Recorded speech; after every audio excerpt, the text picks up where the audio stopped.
And we are live. Jeff Iafrate, bro. It's been forever, man. What up? I Hey, mean- and I had to come correct. I had to come in my Devin Booker jersey. For people who don't know, Devin Booker played extremely well last night. I'm not just a bandwagoner. I've been a fan of Devin Booker for quite some time, so I had to show some support. Grand Rapids native. I talked to him. He's a bucket. Should have been the pick over Stanley Johnson, but it's not the here or there. All right, we're here. I got my Booker jersey. I'm happy to be reunited with you, and I'm ready to talk some Pistons. Hey, I'm here. I'm been a while. good too. And you're talking about Devin Booker, right? I keep this in my phone. I'm sick, guys. I'm sorry. I Wearing keep this in my phone. Red Wings hats, Pistons hats. I mean, the guy is, he's just Detroit, baby. He's a stud, and he was cooking. He was cooking last night, like cooking. If you're, and I stayed up. I hate West Coast games because you have to stay up so late to watch them. But at the same time, man, I couldn't keep my eyes off the TV. That's the quintessential wing that we need right now. Oh my God, son. Devin Booker. Sheesh, man. Oh, look like people getting in there in the chats, man. But sheesh, yeah, I love Devin Booker. As always, you guys have known for a few years now, we make these overtures to Devin Booker. He makes them to us. You know, it'd be different if he wasn't looking. Like if we're just looking at him and he's really like not paying attention to us, and it gets a little weird. But he's wearing the Detroit hats. He's driving around in his Woodward Dream Cruise cars. Right. He's driving around in the Red Wing stuff. He's walking up to the podiums and the stuff. He's repping Detroit. He's saying his favorite players ever were like the Going to Work Pistons and Richard Hamilton. Hey, yo, look, Devin Booker, come home, bro. Come home, please. Sean Murphy, if you're in Grand Rapids and you can like do anything to sweeten the pot with his family, help, brother. From half court, do your job. Do your part in this too. We're gonna do our part. Come home, Devin. Shout out to Carl Collins too in the chat. He says Devin Booker, future Piston. My guy. Shout out Carl. Yeah, honestly, yeah. Hopefully so. We'll see. But the Suns look good, man. I mean, they lost game one, but still, I still like the Suns. I mean, they might not have the depth, but man, him and Kevin Durant on the court together, they're taking turns. Man, that's something else, yo. It's dangerous. That's something else. Hey, shout out to Dwayne as Dwayne well, Pierce. Yep. Salute to you, my brother. Some of the usuals in here. Carl. Man. But look, we talked about some interesting things on the Woodward Pistons podcast with Rod Beard. We talked about some interesting things as well on the Morning Woodward Show with you and Adam Baydoun. Welcome back, by the way, man. It's just I know it's a great. It was hard last week, man. Not talking no sports. I mean, my throat sounded a little bit like Kermit the Frog. My apologies. Patrick Mahomes vibes, but we're getting through it. Dane's getting a little better. But I could not miss any more time. This is something. I mean, this is my passion. This is what I do. Even at home, I'm debating sports with everyone in my own household. So I can't.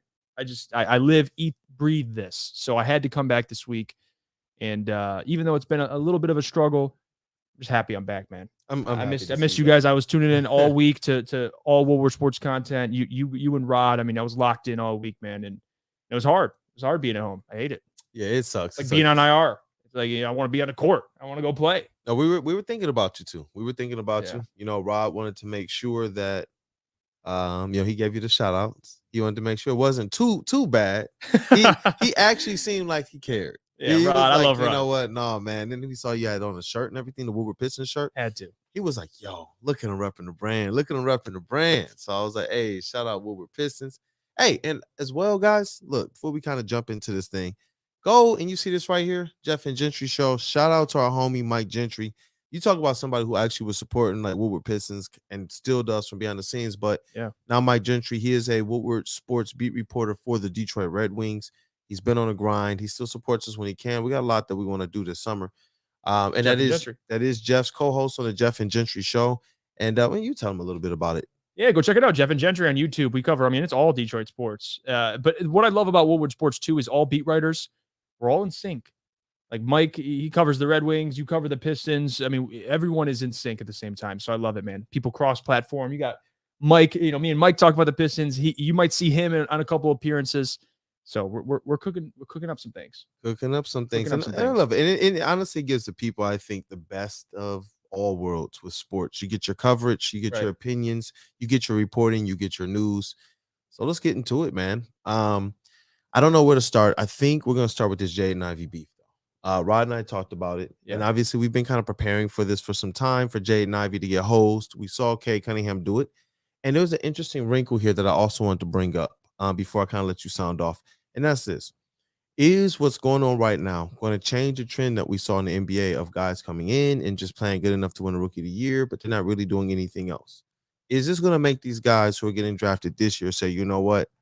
Nah, we got to win because I'm not trying to lose out on these postseason awards. Because Jaden Ivey, realistically, it's looking like this man's going to get screwed from the first team all rookie squad as well. And it sucks because we know with all of the different stats, Rod and I went through some advanced metrics and stats, Basketball Index, Cranjus, McBasketball, and some of these other entities who came out and said, actually, this is why he could have won the Rookie of the Year if he was on any team that had a pulse. Jaden Ivey's stats were comparable, if not better, than Paolo Banchero's. And I know that right now that seems a little like sacrilege to say, but it's just the truth. It plays out that way. His shooting, his playmaking, nobody in this rookie class is touching his playmaking. Nobody. So it just, I don't know, man. It's a little tough to feel. I understand the trend. Like, we've been gearing up for this since the Cade Cunningham thing. We've been like preparing and understanding that they're looking at things differently. And I used to believe it's just, oh, because no one's looking. But bro, the numbers are what the numbers are. I don't know. You gotta talk to me about this one, yo. Yeah, I mean, I tweeted something out the other day when I first found out the rankings for Rookie of the Year, and I can't say I was entirely shocked, especially last year. I feel like I've used all my energy on pushing for Cade last year on being Rookie of the Year, and ultimately just understanding the simple fact of it. The award isn't what it used to be. In previous years, it was always about the best rookie, the most talented rookie. And again, it should be Paolo Banchero, I think, this year. But the fact that Ivey's not even in that race, and you have Walker Kessler, I mean, Jalen Williams, I'm not entirely mad at. I get the Jalen Williams pick. Benedict Mathurin, I think, deserves to be in somewhat of this conversation. But if you take into Ivey's rookie year, what he's done, first in assists, third in scoring, you talk about the production he's had, the highs. I mean, he's had lows, but all rookies, most of these guys have had lows. So, again, if you're going off where he should be ranked, there's no way in hell Walker Kessler is a better rookie than Jaden Ivey. No way. No world. You do a redraft. You tell me how many GMs are taking Walker Kessler over Jaden Ivey. I'll give you the answer at 0. So for the rankings, it doesn't make any sense. But if you're looking at the award and how it is now, it's based off win total.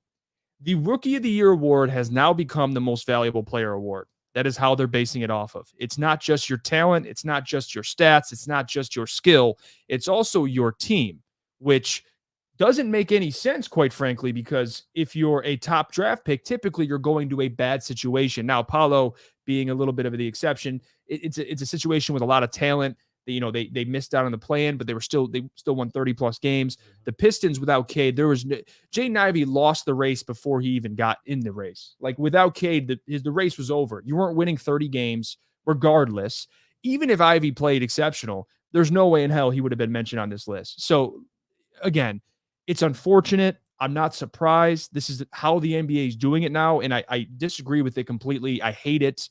But it is the reality. And sometimes life isn't fair. You got to just accept it. And right now, I pretty much just have. It's unfortunate, but this is where we're at right now. Yeah. And that's pretty much what Rod Beard's, what his sentiment and his assessment was as well.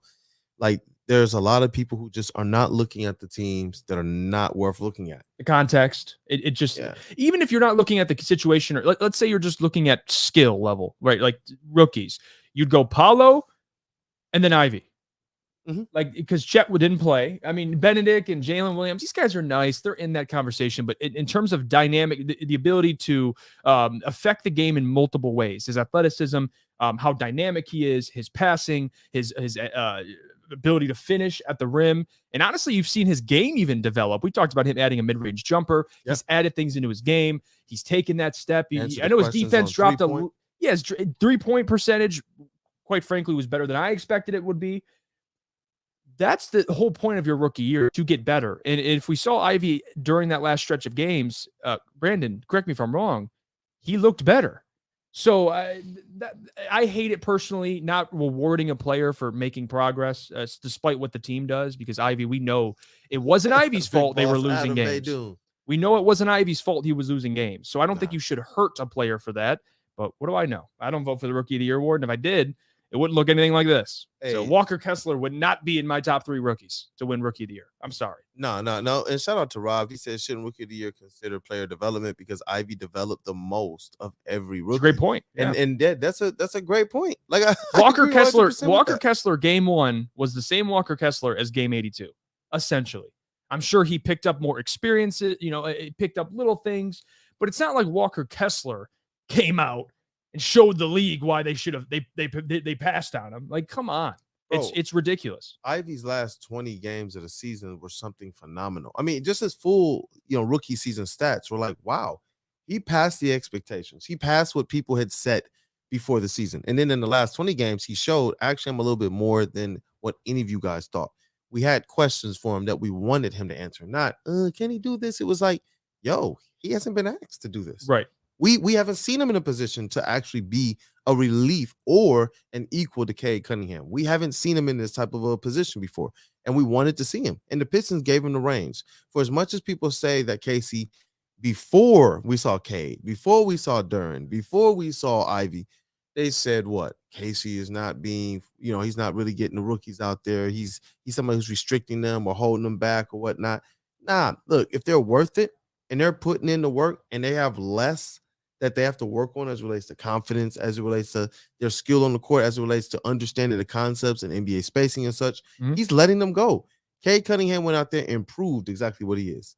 So it's like, we don't need the award. It would be nice to see the awards for these guys because we did get to celebrate Grant Hill. And they tried to hose him. They tried to hose him, man. He wound up having to share that award with Jason Kidd. To this day, I would still say no. Jason Kidd was nice, but he was not Grant Hill. That rookie season was Grant Hill, man. Like it was Grant Hill's. But this is nothing new. We had one of the most perfect rookie prospects of all time, and they made him split Rookie of the Year, man. So it's just like, I'm not surprised. No. But Jaden Ivey, he proved everything that we want him to prove. He can handle the rock. He can score in the mid-range. He score from 3. He can pass. He's smart. But what I want to see him be able to do a little bit better is honestly become just lethal in the pick and roll game. Absolutely lethal. I want to see him take the step offensively in the pick and roll game. And on the defensive side, just be somebody who can take advantage of getting into the space defensively. That means be in the passing lanes, be somebody who can strap up, because if Killian Hayes can't be that guy, that defensive leader, right? Why can't Ivy? Yeah, if the game slows down for Ivy, I mean, that's dangerous. I think that's the biggest thing for Ivy: patience, learning to play with controlled athleticism. Like, as athletic as he is, as explosive as he is, you saw it towards the end of the season, him be more controlled. A lot of that has to do with just the game simply slowing down for him, which will happen as time goes on.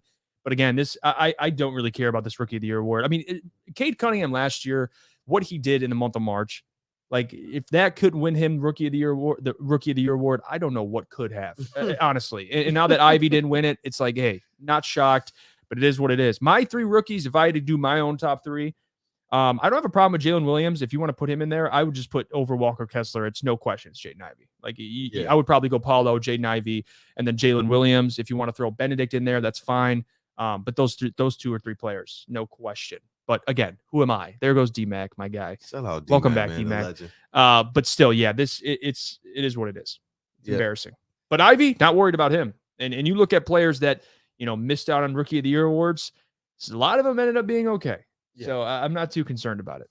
Yep. And well, I'm glad we got to at least talk about it. It's easier. Like, each and every single time that I talk about it, it gets easier and easier and easier.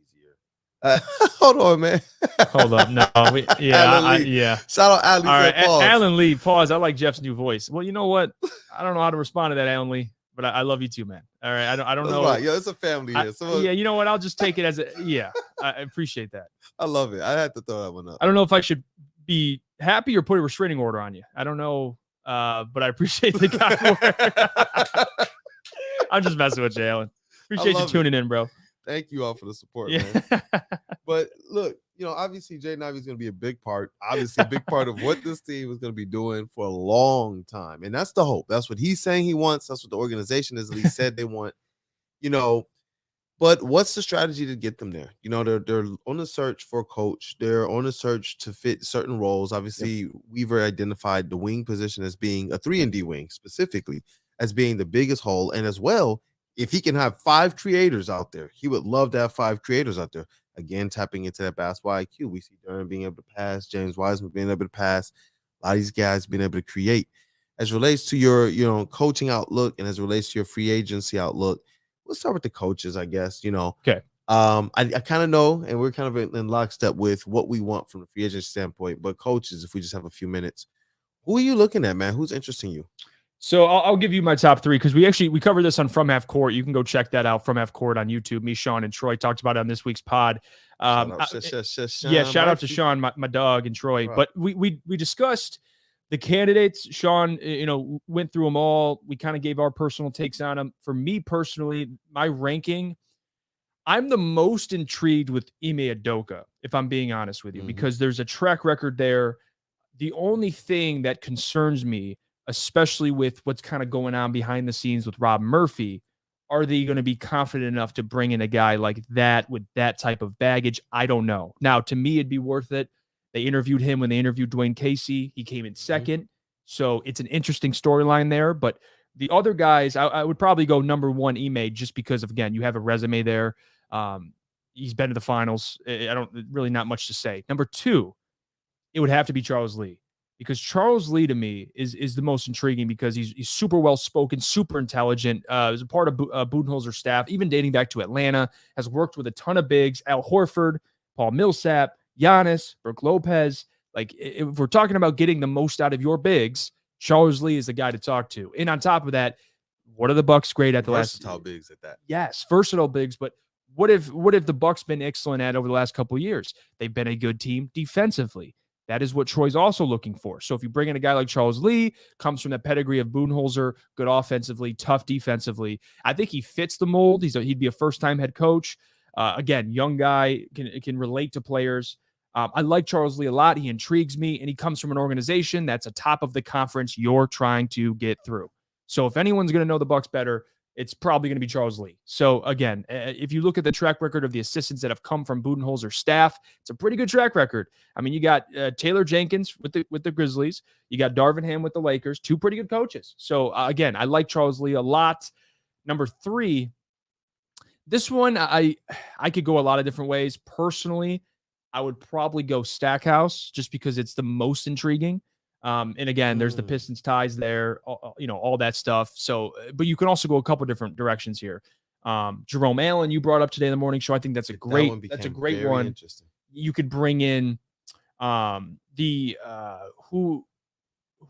the assistant out of New Orleans on Willie Green's staff? Jaron Collins. Jaron Collins. Yep. Excuse me. We talked about him on Monday. I like Willie Green.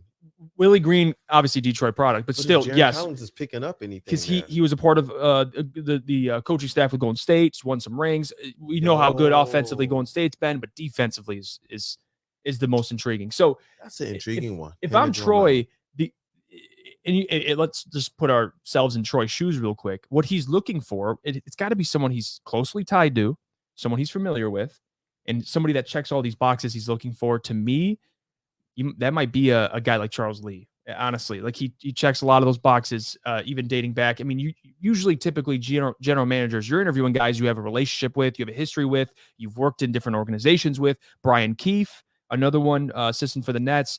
I think Kevin Durant came out and said he taught Kevin everything he knows. Like, you need someone that can develop players. You're going to have to change the identity of this team defensively. You're going to want preferably championship experience. And then for a new voice, a younger coach, preferably, that can relate to players. And to me, Charles Lee checks those boxes. But yeah, those are my 3. I'd probably go Ime, Charles Lee, and Jerry Stackhouse. And if you want to change Stackhouse for a couple different guys, that's fine. But my top 2 are Ime and Charles Lee. I would go. I like that. I like that, actually. And Stackhouse is somebody who, I don't know if he should be on the list or if he should not be on the list, but I like Stackhouse a lot. I've talked about him before as well. Shout out Lucas. I'm telling you, bro, we're going to have to get this other camera pointing that way. Make sure everybody gets on. So you guys can see what we deal with. But Stackhouse is somebody I like. I like that he can relate to the young players and that it's not just, he turned around a college, program. It's that these players are saying, no, he gets us. He understands the and he got the most defense. He got a lot out of Vanderbilt. Name me some of their top 5, top 10, top 15 picks. Like, name me some lottery picks that are coming out of Vanderbilt. Like, what he's done with Vanderbilt this year, even to start, struggled, how he ended it.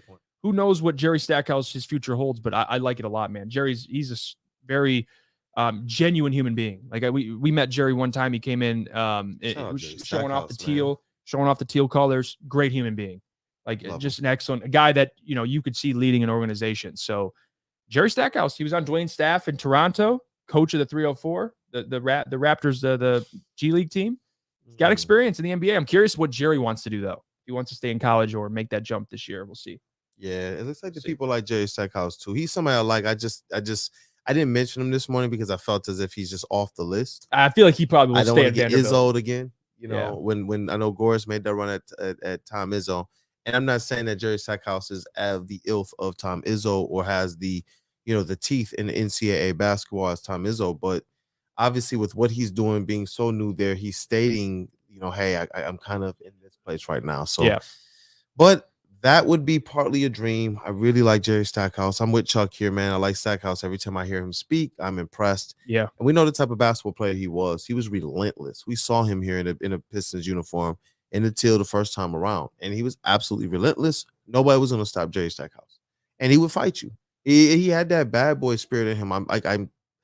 I hate that he was not a part of the winning, but obviously he was a necessary sacrifice for us to be able to get Richard Hamilton in here, who became one of the most prolific scorers in Pistons playoff history. Mm-hmm. So that was just something that we had to make happen and that we had to have had. But I'm surprised Sidney Lowe never got an interview. He has Piston ties. That is interesting. And he's not done. Troy's going to go through everything. So I wouldn't be surprised. For me, the thing I'm most interested about too is what direction, because you've seen like Kevin Ollie floated around, like you've seen like older coaches and then you've seen younger coaches. To me, you got to get somebody that's either going to be a lot of first time potential head coaches too. Troy's looking at, so it is a big decision, and I think at the end of the day, I mean, you don't know if any of these guys are going to work out, but you want a guy that's the most I guess not even just what his resume looks like, but can he come in and kind of take on the identity of the city? That's part of it. And what he's signing up for. You're going to coach the Detroit Pistons in a really important time. Like we're a time they expect to at least challenge the play-in. I don't know. Shout out to Sean Murphy. Hey, look, man, his ears must have been burning. He must have heard us talking to him. See, I just spot two goats. Sean Murphy. Go check it out, man. You talking about Jeff and Gentry? Them boys are goats, man. You too, Sean, man. Shout out to you guys, man. Carl. I see MTJ, Money Train James in the comments. Dwayne Pierce, Chuck Brewer, man. I'm seeing a lot of our guys in there. What up, Doan? Shout out to you all. It's because of you all that we get on here. We look forward to getting on here and being able to break down this Detroit Pistons talk, man. Mm-hmm. It's awesome. Definitely is awesome. Hey, man, yeah, definitely. Y'all show love to Sean. I love this, man. Get the goat emojis for Sean, dude. Definitely. Smash that like button. We're working on some things too. Sean, I'm going to be calling you after this. We are working on some stuff, and it's going to be pretty awesome. A good way to probably kick off the summer. You guys stay tuned. We are planning May 16th. I got a meeting here Friday. So we're planning the draft lottery show. We're trying to do it bigger and better than ever. And we are planning new content, regular content. Yep. It's going to be awesome. The real deal. I am excited. Sean. I'm going to call you, bro. But hey, it's dope, man. I love all of the Sean get to work. Chuck. Shout out to Chuck, man. He's the best. Man, I love it. But Jason Peters, the Detroit Sports Crew is awesome. I love watching you guys. Shout out to you, Jason. Appreciate you tuning in, brother. Hey, that is awesome. I love it. We try to just bring authenticity, bring personalities, and honestly just share the room with you all. We love the comments. But before we wrap up, let's talk about this offseason strategy.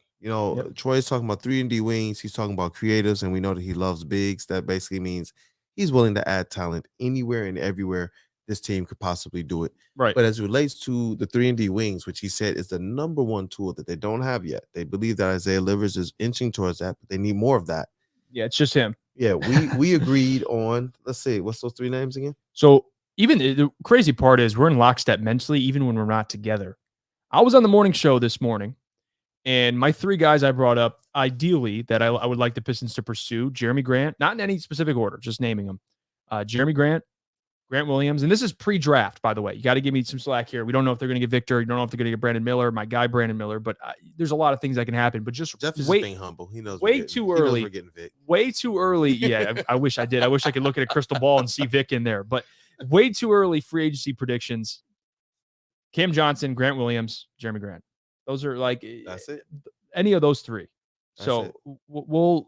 you could rank them how you wish, but those are the three. Really, I'm looking at, and notice a similar trait or mold in all these guys. Versatile wings that can shoot and defend, guys that fit the timeline of the Detroit Pistons, and guys that can fit a specific role. Not guys that are going to come in, big ego guys that want to command a ton of shots, guys that know their role and will excel at their role. They need more guys like that. Can't just have Isaiah Livers, unfortunately, especially in the East. Like, when you're facing, when you have to switch on Giannis in the post, you can't. You got to have more than that. Working. And so it feels like a retread of last year, yo. We talked about this, and that's why I'm glad that we covered this the way that we did. We said we wanted to be able to break this down the right way. If they're in a rebuild and a restore, no, we're not going to sit around every game and say fire Casey. We're not going to sit around every game and say send Killian to France. We're not. We're going to sit around and say, what does this team need to do to get better if they're moving forward? And one of those major holes that was identified last year was Jeremy Grant. Everybody thought that you could just flip him offense for defense. We brought in Bojan Bogdanovic, played the same exact position, could not defend the same exact position, and thus the holes began. I think that when they realized Bojan cannot defend this and Marvin Bagley's injured, Cade Cunningham is rest up, we're getting this pick. Next year, we're getting busy. Right. I think it was imperative for them to know Cade Cunningham was the man. But next season, I want to see this team kind of coming in and hitting the ground running. And I believe that 3-and-D wing, one or two of them, as Chuck said, he wants to see the Pistons draft one and he wants to see them sign one. I think that's where it's at. And those three guys, if they get one of those guys, expectations have to be up. Rod and I, we bantered about, what should they do with this vet role as well. If they look at a Kevin Love or a Patrick Beverly, one of these guys that are kind of coming available. Or if they should be looking at somebody kind of like a Darius Baisley or Tyrese, what's his name? I forget his name. But Thibault, I'm sorry. Matisse Thibault. Yeah. So we'd be looking at people like that, Jordan Clarkson, to be able to fill out this roster since we do believe in this young core. But give me your takes, your strategy, man, of it all. And what you're hoping that this team kind of ultimately does. Well, I think an important part of it too is when you're in a position like the Pistons and you're ready to take that next step. You have a ton of young players. It's obviously not the same as the NFL, but what the Lions did this year is bringing guys from respected organizations that know what it takes to win. That's the next step for the Pistons now. Brought up three wings, guys, Cam Johnson, Grant Williams, Jeremy Grant. Yes, come from good organizations, or not necessarily. And Jeremy Grant's been on a couple organizations, but Cam, Grant Williams, they've won. Jeremy Grant, even in his time in Denver, they've won games. Guys that have experience in this league, it matters. But also, you look at the guys you just brought up. Even Matisse Thybulle, Jordan Clarkson, Karis LeVert, whoever you want to bring up, just all these players, Patrick Beverly, especially Patrick Beverly. I know he came out and said he wants $12 to $15 million per year. Patrick Beverly, you are crazy if I'm paying you that. But we're not talking about contract, just value. His value, my goodness. What he would mean to any team he joins, but specifically the Pistons. Talk about someone who embraces the mentality of the city, would come in, do the dirty work, play hard, give it 120%, hold guys accountable. But also, you can start him, you can put him on your bench. Pat Bev can play either way. So, again, I'm actually a big fan of the Pat Bev move. I just wouldn't pay him the money he'd be commanding. But shout out to Jalen, by the way, my guy. Shout out Jalen. He says, I wish Cam wasn't restricted. Yeah, that's a part of it, too, because whatever money you throw at him, Brooklyn can come in there and match whatever you throw at him. So it's a good point. That's a great point, actually. If I could hand pick a player, by the way, give me liberty or give me death. Shout out Adam Day. If I could, see, and Rob putting that in the chat too. Man, my goodness, what would it take to get Mikal Bridges? I know this is a pipe dream, and it's not going to happen. If I could just grab somebody, and I'm not talking, obviously, you can grab any player, you'd grab superstars, but just a specific type of player the Pistons are looking for, I would take Mikal Bridges and just drop him right now on the Pistons roster. My goodness. You're talking about 3-and-D, but also can self-create, create his own shot. Dude. Oh my. It's like I said, some of these players, man, I wanted to go back to Jalen's comment because it's a pipe dream. Yeah. It'll never happen. Yeah, Sean says they turned down 5 first-round picks at the deadline for Bridges. Yeah, I believe it. It's ridiculous. Yeah. He is a stud. Jalen, he was saying that he wishes Cam Reddish wasn't a restricted free agent. And honestly, I don't know Cam how Johnson? Cam Johnson. I'm sorry. Yeah. I don't know why I said Reddish. I don't know why I said Reddish, but Cam Johnson was a restricted free agent. That hasn't stopped Troy Weaver at all. Jeremy Grant was a restricted free agent. That's why they did the sign and trade for him. Most of the top players that Troy Weaver has acquired have been players that were already under contract. You just might need to give him a little more money. I'm okay with that. Yeah. I'm look, we're talking about stepping forward. We're talking about this team really, really, really relying on the growth of Ivy and Cade at the top. Duran kind of right underneath them, maybe pushing himself up. Right. We'll have to see. But that's what you're going to rely on. Then you have your support staff. You have people like Isaiah Stewart, who I don't know. He's more than support, but obviously we don't know if he's going to be, that star level that we believe Cade and Ivy and potentially Duran to be. Killian, hopefully he can be support. Hopefully he's playing the Corey Joseph role next year because we've upgraded our backcourt. Or he's come back and he's just absolutely like, yo, I figured things out. I'm here to give you guys finally this 15 and 6 off the bench consistently with great defense. I'm hoping these types of things are figured out. But Yep. I don't know. Sheesh. Cam Johnson, man. You see a poster he had on Embiid? I have not. I didn't see it? I feel like I'm behind.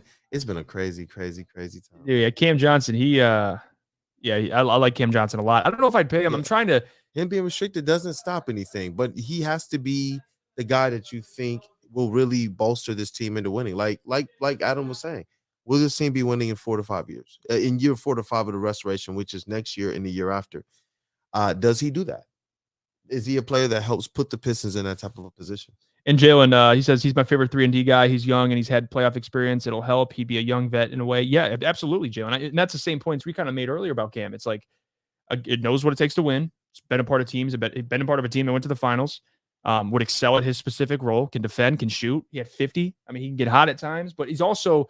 It's not like if he's not shooting well, he doesn't bring value. If that makes sense. Like for Sadiq Bey, I feel like at times he was kind of a liability as a defender. Like if Sadiq's not shooting the ball well, you kind of like with Cam Johnson. There's other things he brings, and to me, he's worth the money.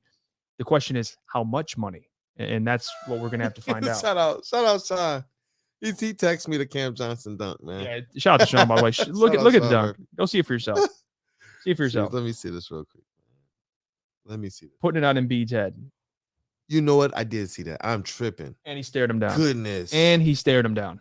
I mean, goodness. Sheesh. Let me look at this one more time. Goodness.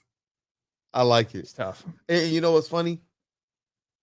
Dog. Harden going down for the basketball, but kind of looks up like Harden. Yeah, he's like, damn. He's like poster. Hey, don't put me in a poster. Sheesh, yo, I like that, man. I dig it. But yeah, some of these guys, sheesh, Bridges though. I don't even allow myself to even think about it. No, it's not possible. It's tough. But man, so you got to draft your Mikal Bridges. You got to go find him. Unfortunately, so hopefully. Pistons strike gold in the lottery. Yep. Well, hey, look, we're going to come back to you guys again tomorrow night with the table talk. This was awesome to be able to jump on the stream with Mr. Jeff Iafrate. And look, we're going to be getting on, like we said, and bring you guys a little bit more regular content. Yeah.